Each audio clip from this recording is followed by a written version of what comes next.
fictional story, not financial advice. Crypto is high risk.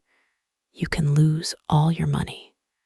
The story: the man who got SWALLOWED BY crypto and still managed to laugh.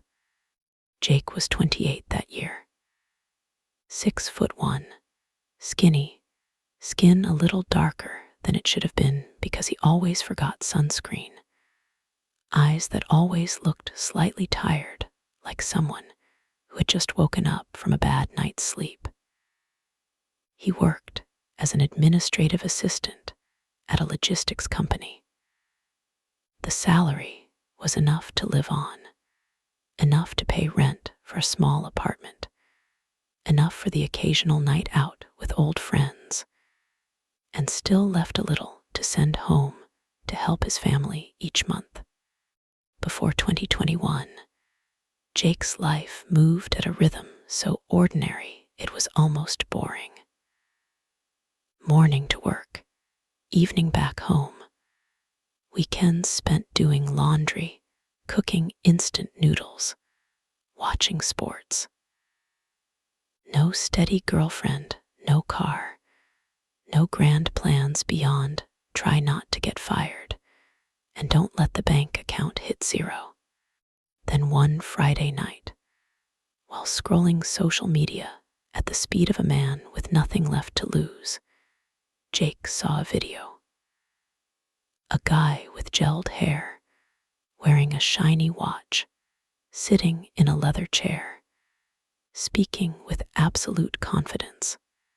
In 2013, I bought Bitcoin for under $100.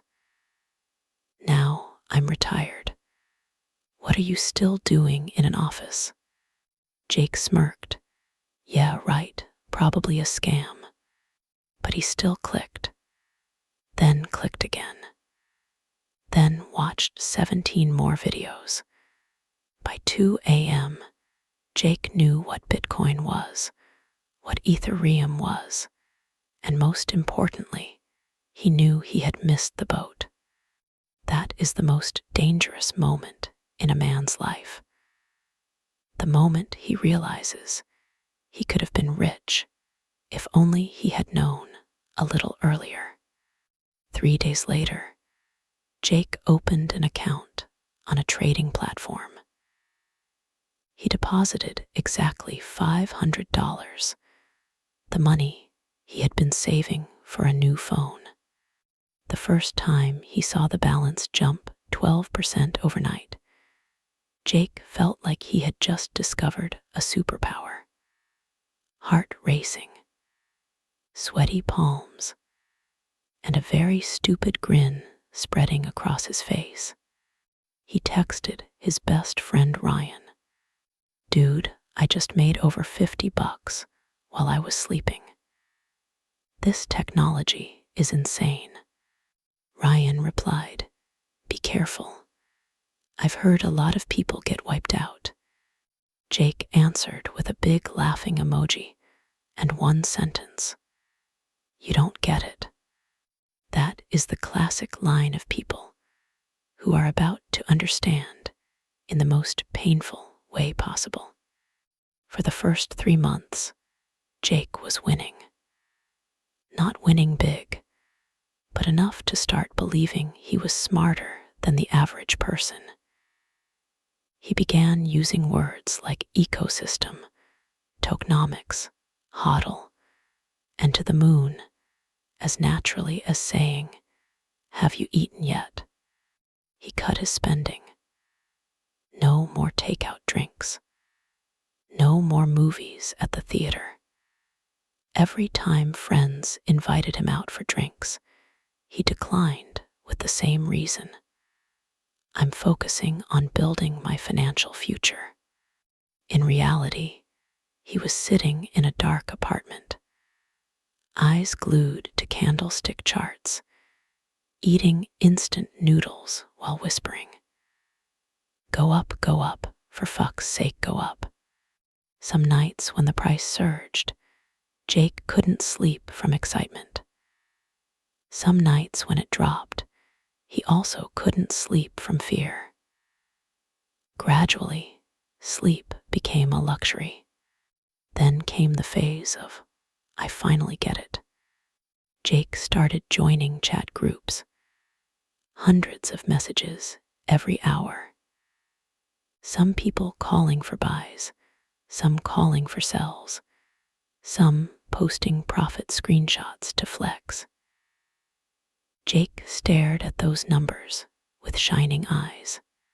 He started borrowing, first from friends, then from apps, then another loan from an acquaintance at a friendly interest rate. In total, he poured in a sum of money far larger than anything he had ever dared to risk before. The night he hit the buy button with the largest amount of his life, Jake felt like a warrior. He wrote in his phone notes, March 14, 2021, the day I decided I would no longer be poor forever. 3 weeks later, the market started to shake. At first, Jake stayed calm. Just a technical correction. Then he bought more to average down. Then he borrowed a little more. Then he started being afraid to open the app in the morning. Every time the price dropped 5%, Jake told himself, if it just goes back to the old high, I'll break even. Breaking even is enough. But the market does not care about anyone's desire to break even. It is like a psychopath who laughs while kicking people down the stairs. Jake began having some very creative thoughts. He calculated how much he could get if he sold his car. He calculated what would happen if he stopped sending money home for a few months.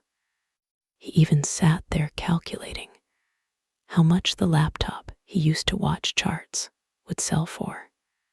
One night, while the price was in freefall, Jake looked at the pile of instant noodles in the cupboard and burst out laughing. He said to himself, I used to dream of becoming a millionaire. Now I'm on the path to becoming an expert in cooking instant noodles with many creative variations. Black humor was the only thing left when both money and self-respect had evaporated. Then the final blow arrived. A project that the entire chat group Jake was in had praised as solid fundamentals. Anonymous but very reputable team, about to list on a major exchange, suddenly disappeared. Website down. Group chat went silent. Admins vanished. Jake lost a large portion of his money in a single night. He sat motionless from 11 p.m. until 5 a.m. No crying. No smashing things. Just sitting and staring at the black screen, feeling like someone had taken not only his money, but the entire version of the future he had painted for himself. The next morning, he still went to work, still wore a button-up shirt, still smiled at coworkers. Only when no one was looking did he raise his hand to his face and realize his eyes were bloodshot. The months that followed were what Jake cheerfully called the premium instant noodle era. He sold the car. He moved into a smaller, darker, damper apartment. He started taking on extra part-time work. He cut contact with most crypto chat groups because every time he opened them, he saw people flexing profits while he was trying not to let the landlord know he was about to be late on rent. Some nights Jake sat on the bed, staring at his phone, and thought about very dark things. Not because he was weak, but because despair has its own way of whispering into people's ears. But then he laughed again. He laughed because he realized how absurd the whole story was. An average salaried administrative assistant with no deep financial knowledge, no research team, no insider information, had dared to believe he could beat a market full of sharks, bots, and professional players. Jake told himself, "I'm not an investor. I'm just a spectator who bought a ticket to the theater," and somehow convinced himself he was the main character. 1 year after the disaster, Jake sat in a sidewalk cafe, ordered a black iced coffee, and started writing everything down. He didn't write to show off. He wrote to remember. He remembered the victorious feeling when the balance went up. He remembered the cold sweat when the balance vanished. He remembered the promises on the internet. He remembered the nights he almost did something stupid. And he extracted a few lessons, not because he wanted to become a mentor, but because if he didn't extract them, that money would have disappeared into complete meaninglessness. First, the market does not care how much you need the money. It has no heart, no conscience, and certainly no intention of giving you a chance. Second, FOMO is not an emotion. It is a virus. It makes people ignore every warning sign just because they are afraid of being left behind. Third, free advice on the internet often comes with a very high price. Fourth, when you start borrowing money to invest in something you don't fully understand, you are no longer an investor. You are gambling with your future. Fifth, knowledge and discipline matter more than any promise of profit. Places that lack transparency and accountability are exactly where the highest risks live. Jake did not become a millionaire. He also did not become a permanent failure. He simply became a slightly more ordinary person, someone who knew when to be afraid, when to laugh, and that some lessons only arrive after you have already paid the price. Sometimes, on rainy nights, Jake still opens the old charts just to look. Not because he wants to go back, but because he wants to remind himself, "I was once that stupid, and I'm still alive to tell the story."